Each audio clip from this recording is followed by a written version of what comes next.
बिस्मिल्लाहिर्रहमानिर्रहीम, अस्सलाम वालेकुम। जी, तो मैं स्कूल क्लस्टरिंग पॉलिसी की इस वीडियो के लेक्चर 2 नंबर में एनालिसिस करूँगा जो रिवाइज पॉलिसी है 2021 में। मैं वेलकम करता हूँ आप तमाम तर व्यूअर्स को। आज इस पॉलिसी का जो बेस लाइन था वो असल में 2016 के अंदर जो पॉलिसी आई थी स्कूल क्लस्टरिंग पॉलिसी, जिसमें पायलटिंग भी हुई थी 6 डिस्ट्रिक्ट्स के अंदर और ऑलमोस्ट उसके अंदर 62 जो है वो क्लस्टर्स बनाए गए थे। अब इसमें मेन इसका जो पर्पस है स्कूल क्लस्टरिंग पॉलिसी के वो बहुत सारे मतलब इसके बेनिफिट्स हैं।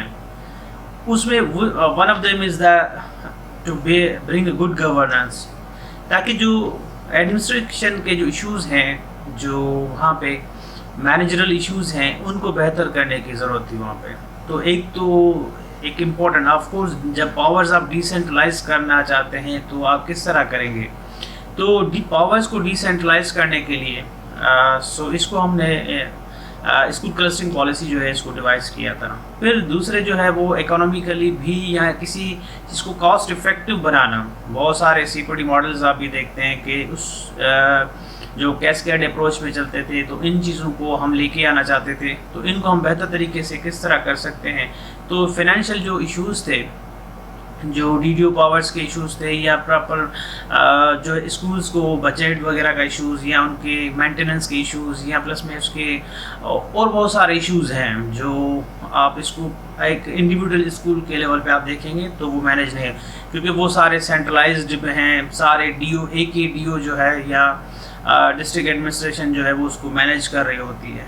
तो मतलब कि वो पावर सिर्फ वहाँ तक हैं, सो उसको प्रॉपर यूटिलाइज नहीं हो रहे थे। तो these are the few plus point of that clustering policy. इन सब इश्यूज़ को हल करने के लिए इन्होंने कहा कि हम इसको क्लस्टरिंग पॉलिसी लेके आते हैं, स्कूल्स को क्लस्टर्स के अंदर चेंज कर देते हैं, ताकि ये सारे इश्यूज़ जो हैं, चाहे वो गवर्नेंस के हो, फाइनेंस के हो, या प्लस एडमिनिस्ट्रेशन इश्यूज़ हो, या प्लस में एक पेडागोजिकल इश्यूज़ हैं, लर्निंग के इश्यूज़ हैं, हमें पता हो कि हम स्ट्रिक्ट एक मॉनिटरिंग हो, जैसे पहले सुपरविजन होती थी, तो इस तरह हम अपने एकेडमिक जो सेक्शन है, टीचिंग लर्निंग प्रोसेस है, उसको बेहतर कर सकें।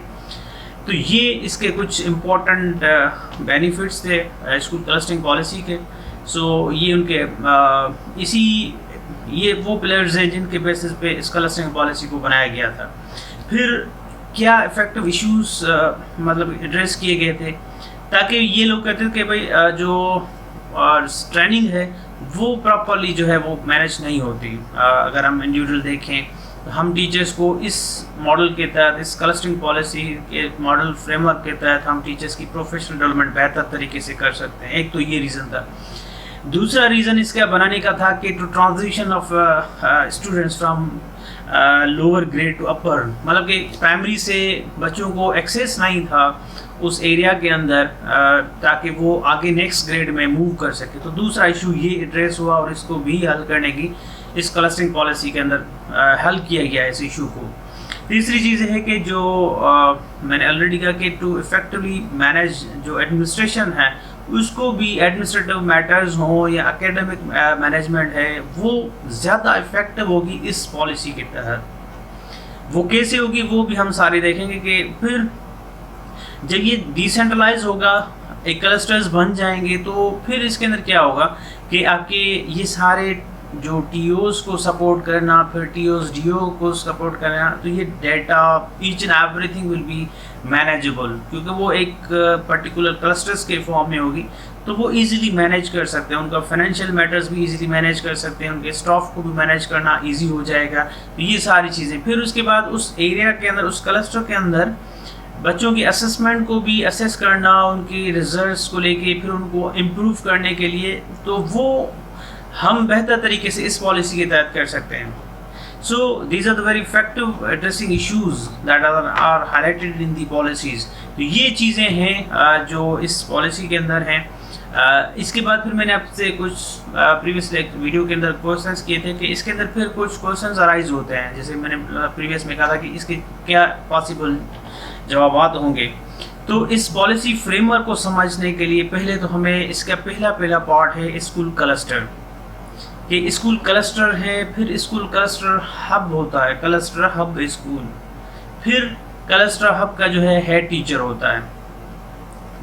फोर्थ जो है हमारे पास गाइड टीचर का रोल है, स्कूल सेल है, सब्जेक्ट कोऑर्डिनेटर है, सेल हब का जो है वो हेड टीचर है, फिर सब्जेक्ट कोऑर्डिनेटर मैंने कहा ऑलरेडी, फीडर स्कूल है, फिर फीडर स्कूल का हेड टीचर है, फिर cluster school based management committee बनाई गई है। तो इसके ये पॉलिसी के बेसिक फ्रेमवर्क हैं, जो कंपोनेंट्स हैं उसके।